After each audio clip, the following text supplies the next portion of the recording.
प्रिय भक्तों, पूज्य गुरुजी ने अभी अपनी 2 दिन पहले की कथा में एक ऐसा विशेष उपाय बताया है जो उन्होंने आज तक अपनी किसी भी कथा में नहीं बताया। पूज्य गुरुजी ने कहा कि जब आपके हाथ तंग चल रहे हो, जब रुपए पैसे कहीं से प्राप्त ही ना हो पा रहे हो, जीवन में चारों तरफ से सिर्फ और सिर्फ परेशानियां आ गई हो, उनसे बाहर निकलने का कोई भी रास्ता ना दिखाई पड़ रहा हो, व्यापार, फैक्ट्री, नौकरी, दुकान या कुछ भी ना चल रहा हो, चारों तरफ से नुकसान ही नुकसान हो रहा हो, तो आपको यह एक उपाय सिर्फ 1 दिन कर लेना है। और गुरुजी ने कहा कि आप कुछ ही दिनों में देखेंगे कि आपके जीवन में कितना बड़ा चमत्कार हुआ है। धन प्राप्ति के नए नए मार्ग बन जाते हैं, जीवन की सारी बाधाएं समाप्त हो जाती हैं और आपको सुख समृद्धि की प्राप्ति होती है। तो चलिए जानते हैं इस विशेष उपाय के बारे में। लेकिन उससे पहले आपसे हाथ जोड़कर निवेदन है कि चैनल पर अगर आप नए हैं तो चैनल को सब्सक्राइब करके कमेंट बॉक्स में सच्चे दिल से जय माता लक्ष्मी अवश्य लिखें। प्रिय भक्तों, हम लोग अक्सर खाना थोड़ा ज्यादा ही बनाते हैं और फिर कुछ खाना बच भी जाता है। सब्जी या ग्रेवी अक्सर खत्म हो जाती है और रोटी बच जाती है। अगले दिन बांसी रोटी कोई घर के सदस्य या बच्चे खाने से मना कर देते हैं। अगर आपके घर में भी ऐसा होता है तो यह जानकारी आपको हिला के रख देगी। अगर आप भी ऐसी रोटी खाते हैं तो आपको धनवान होने से कोई भी नहीं रोक सकता। और आगे इस वीडियो में हम जानेंगे कुछ ऐसी गलतियों के बारे में जो अगर आपके घर में भी महिलाएं करती हैं तो आज ही बंद कर दें, वरना पूरा घर हो जाएगा बर्बाद। तो पूरी जानकारी के लिए इस वीडियो को अंत तक जरूर देखिएगा। भक्तों, रसोई घर में यह गलती कभी भी नहीं करनी चाहिए। यकीन मानिए, शास्त्रों के अनुसार रसोई में इन गलतियों को करने वाला मनुष्य हर हाल में वह गरीब हो जाता है। उसे गरीबी का सामना करना पड़ता है, पूरे परिवार को इसका खामियाजा भुगतना पड़ता है। शास्त्रों में स्पष्ट बताया गया है कि जिस घर में माता अन्नपूर्णा जी का वास हो जाए तो माता के साथ साथ सभी देवी देवता एक साथ निवास करते हैं। ऐसा करने वालों के घर में अनाज का भंडार धन दौलत से भरा रहता है। जिस भी मनुष्य के रसोई घर में यह गलतियां यदि होती हैं तो इसे आप मामूली न समझे और ना ही नजरअंदाज करने की गलती करें। आपका पूरा घर गरीब हो सकता है। भक्तों, मनुष्य यदि जीवन में सफलता प्राप्त करना चाहते हैं तो उसके लिए सबसे ज्यादा जरूरी है उसके स्वास्थ्य का सही होना। और उसका शरीर यदि स्वस्थ होता है तो मनुष्य सदैव ही अपने लक्ष्य को प्राप्त कर सकता है। ऐसे में शास्त्रों के अनुसार यदि आपका रसोई घर अच्छा है, उसमें यह गलतियां नहीं होती हैं, तो माता अन्नपूर्णा जी आपसे प्रसन्न हो जाती है, आपको मां धनवान कर देती है। तो चलिए जानते हैं कौन सी है वह गलतियां। परंतु उससे पहले भक्तों, आपसे रिक्वेस्ट है कि वीडियो को लाइक करें, अपने भक्तों के साथ शेयर करें और यदि आपने अभी तक चैनल को सब्सक्राइब नहीं किया तो सब्सक्राइब करके बेल आइकॉन जरूर प्रेस करें। भक्तों, सबसे पहली बात, महिलाएं ऐसी होती हैं जो खाना बनाने से पहले स्नान नहीं करती, हाथ पांव नहीं धोती हैं, रसोई घर में खाना बनाते समय इधर उधर जैसे में या मुंह पर हाथ लगाती है और फिर बगैर हाथ धोए बिना हाथों को साफ किया खाना बनाती है। तो ऐसे में खाना दूषित हो जाता है। इस तरह का खाना खाने पर घर परिवार में बीमारी आती है। माता अन्नपूर्णा जी नाराज हो जाती है। ऐसे घरों में दरिद्रता का वास हो जाता है। ऐसे घर में रहने वाले मनुष्य कामयाबी हासिल नहीं कर पा रहे हैं और राहु केतु का भी बुरा प्रभाव पड़ता है। इसीलिए ऐसी गलती कभी भी नहीं करनी चाहिए। सदैव स्वच्छ हाथों से ही खाना बनाना चाहिए। ऐसा करना माता अन्नपूर्णा को अति प्रसन्न करती है। दोस्तों, दूसरी बात, शास्त्र में बताया गया है जहां पर महिलाएं भोजन बनाती हैं वह स्थान स्वच्छ ना हो तो राहु केतु का बुरा प्रभाव पड़ता ही है, साथ ही क्षण भी रुष्ट हो जाते हैं। ऐसे घरों में कमाने वाले मनुष्य पर बुरा असर होता, पूरा हर धीरे धीरे निर्धनता का शिकार होता चला जाता है। इसीलिए रसोई घर सदैव साफ सुथरा रखना चाहिए और गंगा जल से छिड़काव जरूर करना चाहिए। ऐसा करने से माता अन्नपूर्णा आकर्षित होती है और आपको आपके हर कार्य में कामयाबी मिलेगी। साथ ही उसके परिवार के हर सदस्य को उनके काम में कामयाबी मिलती है। भक्तों, तीसरी बात, अपने घर में धारदार चीज नहीं रखनी चाहिए। इससे परिवार में तनाव बढ़ता है और झगड़े आदि होने लगते हैं। ऐसे में रसोई घर में 1 या 2 से ज्यादा चाकू छुरी नहीं रखने चाहिए। ऐसे चाकू जिसका आप प्रयोग नहीं करते हैं परंतु आपने अब तक रसोई घर में उसे रखा हुआ है, तो ऐसे ही बेकार परिधि ऐसी चीजें घर में रखने से नेगेटिव आकर्षित होती हैं। इससे काफी बुरा प्रभाव पड़ता है। भक्ति। चौथी बात, रसोई घर के सामने जूते, चप्पल, झाड़ू, पोछा कभी भी नहीं रखना चाहिए। इससे माता अन्नपूर्णा नाराज होती है और पूरे घर को गरीबी का सामना करना पड़ता है। इसे पाप भी माना जाता है। इसीलिए आपको कभी भी चप्पल, जूते या झाड़ू, पोंछा रसोई घर के सामने नहीं रखनी चाहिए, क्योंकि इससे घोर अनर्थ हो सकता है और माता नाराज हो सकती है। भक्तों, पांचवी बात, रसोई घर में खाना बनाते समय में महिलाओं को भोजन झूठा नहीं करना चाहिए। ऐसा करने से माता अन्नपूर्णा जी का पूर्ण अपमान होता है। इससे घर में दरिद्रता का वास हो जाता है और माता लक्ष्मी भी घर से रूठ कर चली जाती है। बहुत सी महिलाएं खाना बनाते समय खाने में नमक या मसाले चेक करने के लिए भी खाने लगती हैं। ऐसा नहीं करना चाहिए। शुभता का ख्याल रखें और खाना बनाते समय पूरे खाने को कभी भी झूठा ना करें, क्योंकि ऐसे में उनका अपमान माना जाता है। घर की सुख शांति भंग हो जाती है। इसीलिए यदि आप खाना बनाएं तो सबसे पहले आप खाने को थोड़ा कहीं पर चढ़ दें, थोड़ा सा किसी कन्या को खिला दें, तब भी आप भोजन छक सकते हैं। भक्तों, छठवीं बात, यदि बार बार आपके भोजन में बाल निकल आते हैं, इसे आप मामूली ना समझें। ऐसा माना जाता है कि खाने में बार बार बाल आना राहु केतु का बुरा प्रभाव होता है। ऐसा घर सदैव गरीब का गरीब ही रहता है। खाने में कभी भी बाल नहीं आना चाहिए, क्योंकि यह माता अन्नपूर्णा का सबसे बड़ा अपमान माना जाता है। यह घोर अनर्थ माना जाता है। ऐसे में खाने की शुद्धता भी भंग हो जाती है और परिवार को भयंकर बीमारियों का सामना करना पड़ सकता है। यह भूल कर भी ना करें और खाना बनाते समय सदैव औरतों को अपने बाल बांधकर ही खाना बनाना चाहिए। दो भक्तों, वास्तुशास्त्र के अनुसार कुछ वस्तुएं ऐसी हैं जो रसोई घर में बिल्कुल भी नहीं रखनी चाहिए। इन्हें रखने से परेशानियों में वृद्धि भी होने लगती है। भक्तों, सातवीं बात, शीशा घर को सुंदर रखने के लिए कुछ लोग किचन में शीशा लगा देते हैं, परंतु वास्तुशास्त्र की माने तो रसोई घर में शीशे का प्रयोग नहीं करना चाहिए। ऐसा इसलिए क्योंकि किचन में चूल्हा अग्निदेव का सूचक माना जाता है। यदि शीशे में अग्नि का प्रतिबिंब दिख जाता है तो घर में अशुभ माना जाता है। इसके कारण घर में कलह क्लेश बढ़ने लगते हैं। इसी के साथ साथ घर की आर्थिक स्थिति भी बिगड़ने लगती है। तो यह गलती आप ना करें। नंबर 2, गूंथा हुआ आटा। कई बार महिलाएं किचन में रोटी बनाने को गूंथा हुआ आटा या बचा हुआ आटा फ्रिज में छोड़ देती हैं और सुबह फिर से उसी का प्रयोग रोटी बनाने के लिए करती है। वास्तुशास्त्र के अनुसार यह सही नहीं होता। रसोई घर में गूंथा हुआ आटा रखने से शनि और राहु का नेगेटिव प्रभाव पड़ने लगता है। इसी कारण से जीवन में अनेक प्रकार की समस्याएं होने लगती हैं। भक्तों, आठवीं बात, टूटे। कई प्रकार के बर्तन प्रयोग होते हैं। टूटे हुए बर्तन ना रखें। रसोई घर में कुछ बर्तन ज्यादा प्रयोग होने के पश्चात टूट जाते हैं, परंतु कई बार कुछ हद तक टूटे हुए बर्तन का प्रयोग करते ही रहते हैं। वास्तु के मुताबिक यह अच्छा नहीं माना जाता। रसोई घर में कभी भी टूटे फूटे बर्तनों का प्रयोग नहीं करना चाहिए। इससे परिवार के सदस्यों के बीच मतभेद में वृद्धि होने लगता है। चलिए अब जानते हैं कि बांसी रोटी खाना आपके लिए कैसा है। भक्तों, खाना जब भी बांसी हो जाता है तो हम उसे फेंक देते हैं। शायद आपने कभी भी नहीं सोचा होगा कि बांसी खाना भी आपके लिए अच्छा हो सकता है। ऐसे में जाने बांसी रोटी आपके स्वास्थ्य और भाग्य पर क्या असर डालती है, जिसे जानकर आप भी चौंक जाएंगे।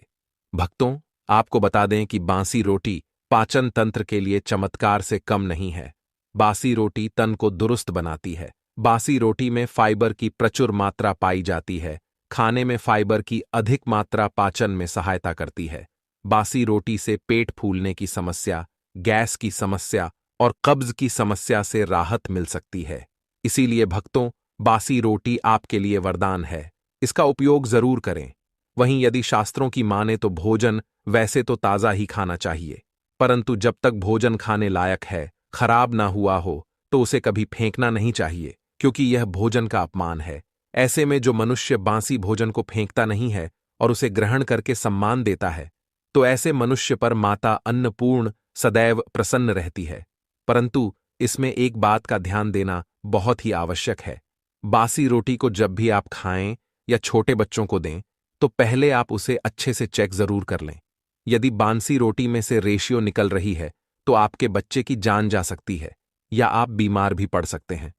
बांसी रोटी भले ही किसी चमत्कार से कम ना हो, परंतु लंबे समय तक बांसी रोटी घर में रखना जहर के समान मानी जाती है, इसीलिए रेशियो वाली रोटी कभी भी ना खाएं।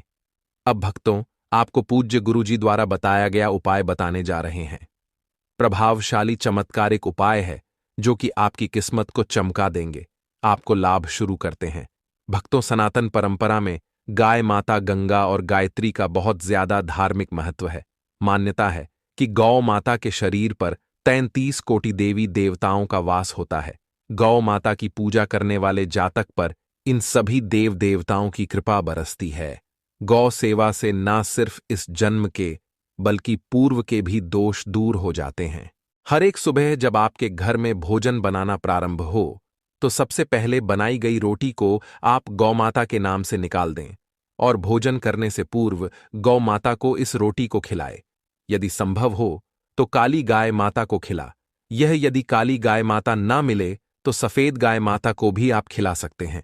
आपको बता दें कि गाय माता को आप भी रोटी बनाएं, प्रतिदिन ताजी रोटी ही बनाएं। गाय माता को अगर आपने रोटी बनाई है तो कोशिश करें कि उस रोटी को आप तुरंत ही गाय माता को दे दें। अगर आप उस रोटी को रख देंगे और उस रोटी को अगले दिन देंगे तो वह रोटी बासी मानी जाएगी। गाय माता को कभी भी बासी रोटी ना दें, इससे घर में नेगेटिव एनर्जी वॉश करती है और जो भी काम आपके बनने वाले होंगे वह काम भी आपके बिल्कुल भी नहीं बनेंगे। इससे आपके घर में हमेशा हमदर्द देवता का वास रहेगा और आप जिस भी काम उस काम में आपको हमेशा असफलता ही हाथ लगेंगी। इसलिए कोशिश करें गाय माता को रोजाना ताजी रोटी बनाकर खिलाए और रोटी को बिल्कुल ना रखें। उसी रोटी गाय माता को ना दें और साथ ही साथ सड़ी गली चीजें गाय माता को नहीं खिलानी चाहिए। घर में कोई फल है, कोई सब्जी है, सड़ जाए तो लोग क्या करते हैं, गाय माता को देते हैं। नहीं, ऐसा नहीं करना चाहिए।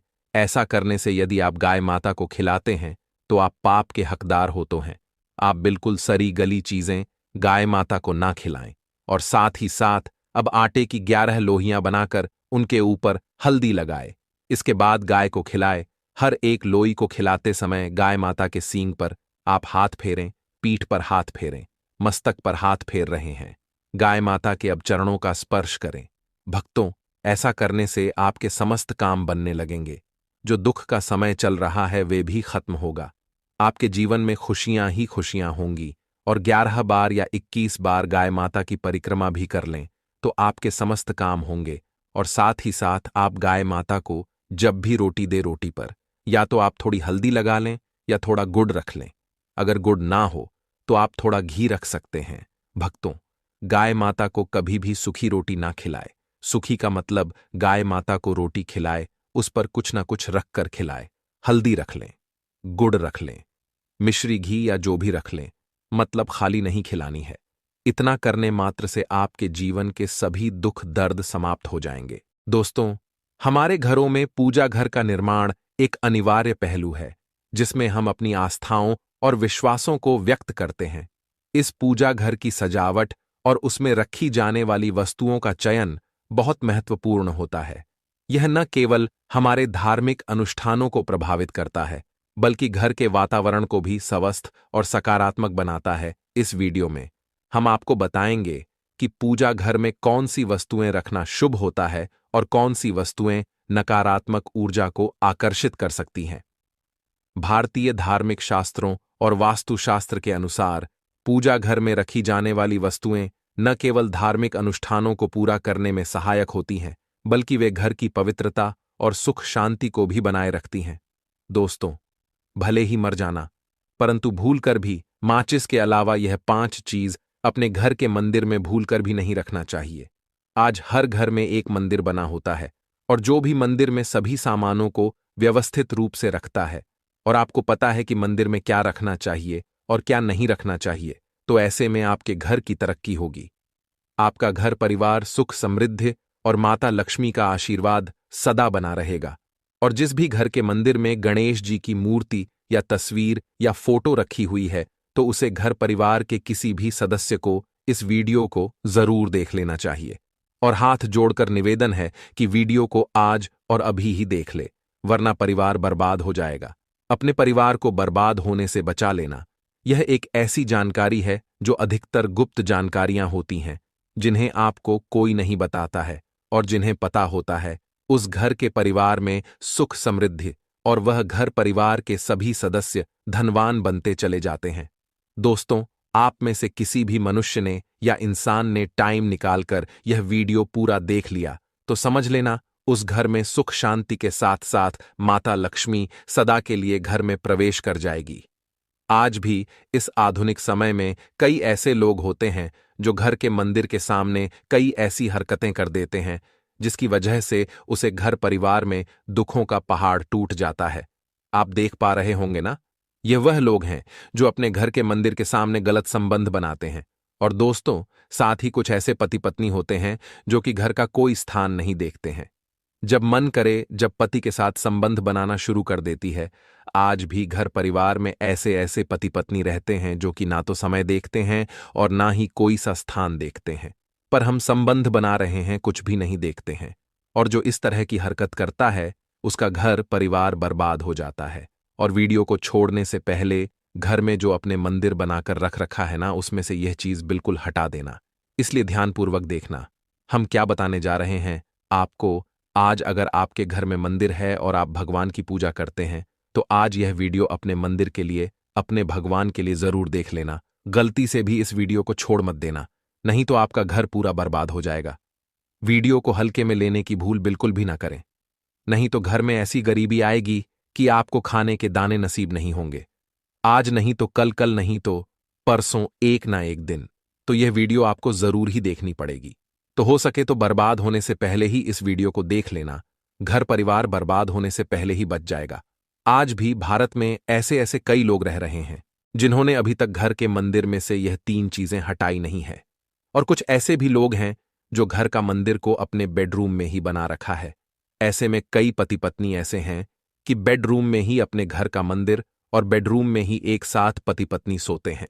कहने का मतलब यह है कि जिस कमरे में पति पत्नी एक साथ रहते हैं, एक साथ सोते हैं, एक साथ खाते हैं और दोस्तों एक साथ रात में संबंध बनाते हैं।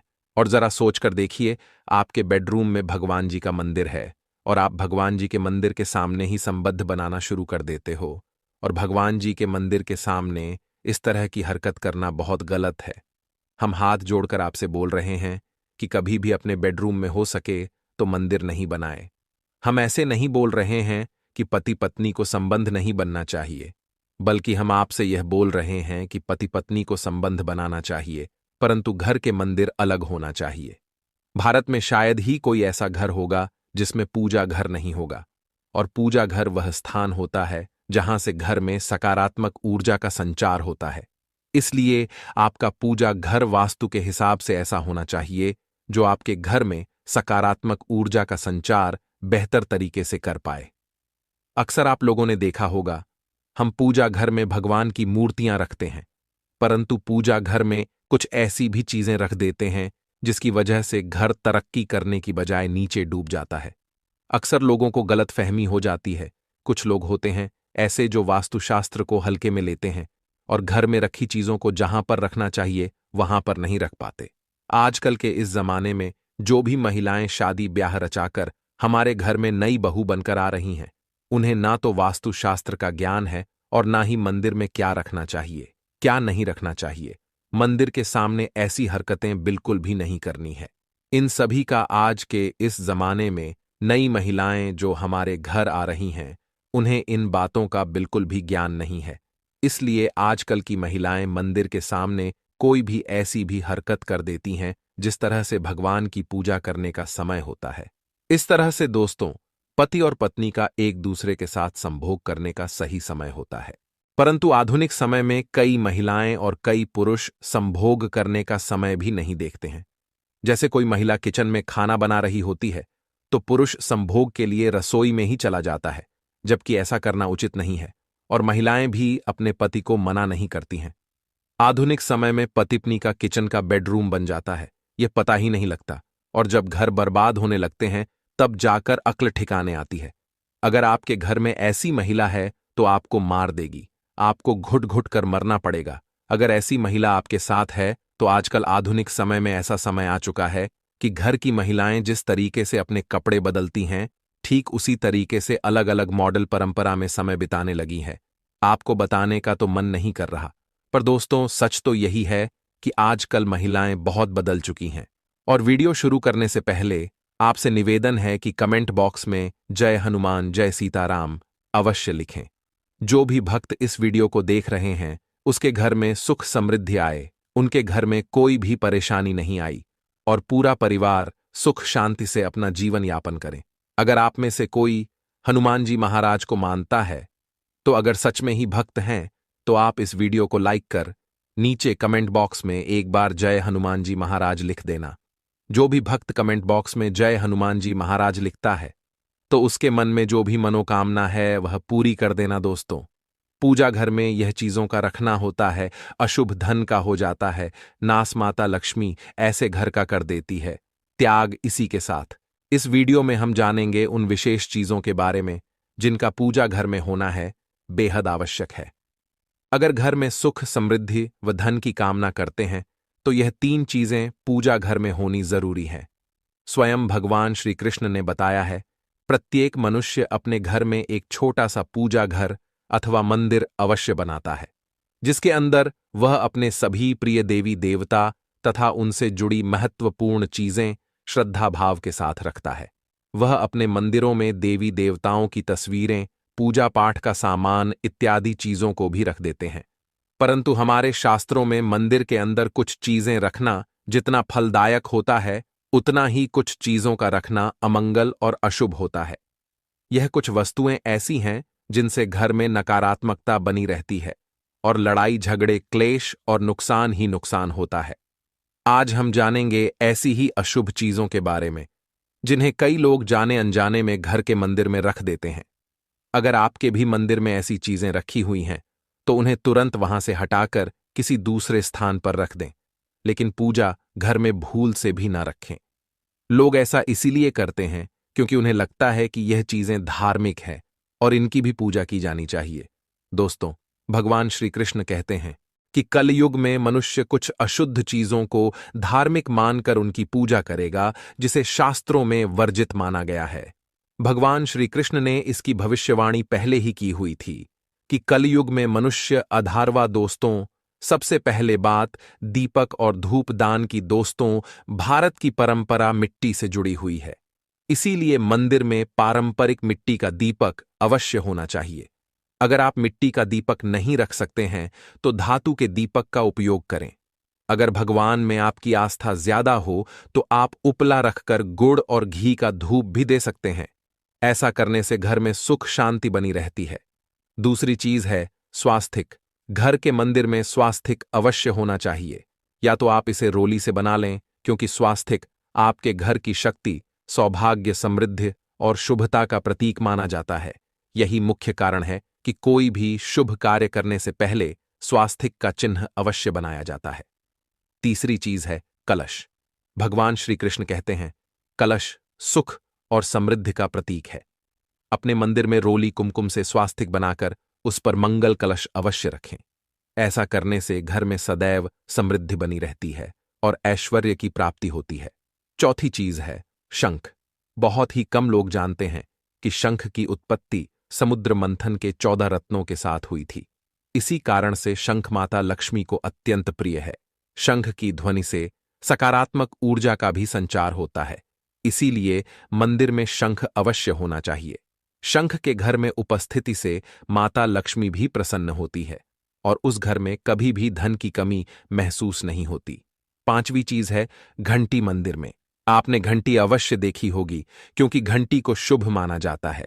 इसीलिए जब घर के मंदिर में घंटी की आवाज होती है, वहां का वातावरण शुद्ध और पवित्र बनता है। जिस घर में पूजा के दौरान घंटी बजाई जाती है, उस घर के आसपास की सभी नकारात्मक शक्तियां दूर हो जाती हैं और साथ ही सुख समृद्धि के द्वार खुलने लगते हैं। तो यह है वह वस्तु जिन्हें घर के मंदिर में जरूर रखना चाहिए। आइए अब जान लेते हैं कि घर के मंदिर में कौन सी चीजें कभी भी नहीं रखनी चाहिए। नंबर 1, गणेश जी की विषम संख्या में मूर्ति। घर में कभी भी गणेश जी की मूर्ति 3 अथवा 5 ऐसी विषम संख्या में ना रखें। अपने मंदिर में गणेश जी की केवल 2 मूर्तियां रखें। इसे शुभ माना जाता है। अगर आप अपने मंगल की कामना करते हैं तो गणेश जी की मूर्ति मुख्य द्वार पर अंदर की तरफ मुंह करके लगा लें। कई लोग यह गलती करते हैं कि मुख्य द्वार पर गणेश जी की मूर्ति बाहर की ओर मुंह करके लगा देते हैं, जिससे उन्हें काफी नुकसान का सामना करना पड़ता है। अगर आप चाहें तो मुख्य द्वार के दोनों ओर लगा दें या फिर मुख्य द्वार के अंदर की ओर लगाइए, लेकिन खाली बाहर की ओर कभी भी नहीं लगाना चाहिए। नंबर 2, टूटे हुए चावल। अपने मंदिर में कभी भी टूटे हुए चावल ना रखें। इसके साथ पुराने चढ़ाए हुए चावल अधिक समय तक ना रखें। यह नकारात्मक ऊर्जा फैलाते हैं। यह बात भी ध्यान रहे कि आप मंदिर में रखने वाले चावलों का इस्तेमाल हल्दी में भिगोकर ही करें। इससे अधिक शुभ परिणाम मिलेंगे। नंबर 3, पूर्वजों की तस्वीर। अगर आपके घर के मंदिर में अपने पूर्वजों की तस्वीर रखी हुई है तो उसे तुरंत वहां से हटा दें, क्योंकि वास्तुशास्त्र में पूजा घर में मृत परिजनों की तस्वीरें रखना अशुभ माना जाता है। इससे अशुभ परिणाम प्राप्त होते हैं। मृतक परिजन पूजनीय और सम्माननीय हैं, किंतु उनका स्थान देवताओं के बराबर नहीं है। मृत परिजनों की तस्वीर घर के पूजा घर में रखने से पूजा घर का वातावरण भी नकारात्मक बन जाता है, जिसका अशुभ परिणाम हमें भुगतना पड़ता है। कई लोग साधु संतों की मूर्तियां अथवा साधु संतों की तस्वीरें भी पूजा घर में रख देते हैं, लेकिन ऐसा करना अशुभ माना जाता है। अगर आप किसी साधु संत को मानते हैं तो उनकी तस्वीर दीवार पर लगा सकते हैं, लेकिन पूजा घर में भूल से भी ना रखें। भैरव जी और शनिदेव की मूर्ति ना तो घर के मंदिर में। भैरव जी, शनिदेव अथवा काली माता की मूर्तियां भी नहीं रखनी चाहिए। इसी के साथ ही माता लक्ष्मी की खड़ी हुई मूर्ति की भी पूजा में नहीं करना चाहिए। माता लक्ष्मी सदैव ही बैठी हुई मुद्रा में होनी चाहिए। इस प्रकार से हमें पूजा घर में इन मूर्तियों को नहीं रखना चाहिए। आइए अब जानते हैं उन शेष वस्तुओं के बारे में जो आपकी पूजा घर में जरूर होनी चाहिए। इन चीजों के पूजा घर में होने से घर में होती है धन की वर्षा माता लक्ष्मी करती है, ऐसे घर में स्थायी रूप से वास करती है। नंबर 1 है गंगा जल। हमारे शास्त्रों में गंगा जल को अत्यंत पवित्र माना गया है, इसीलिए पूजा घर में गंगा जल का होना अत्यंत आवश्यक है। गंगा नदी सभी पापों को नष्ट करने वाली तथा सभी व्याधियों का नाश करने वाली है।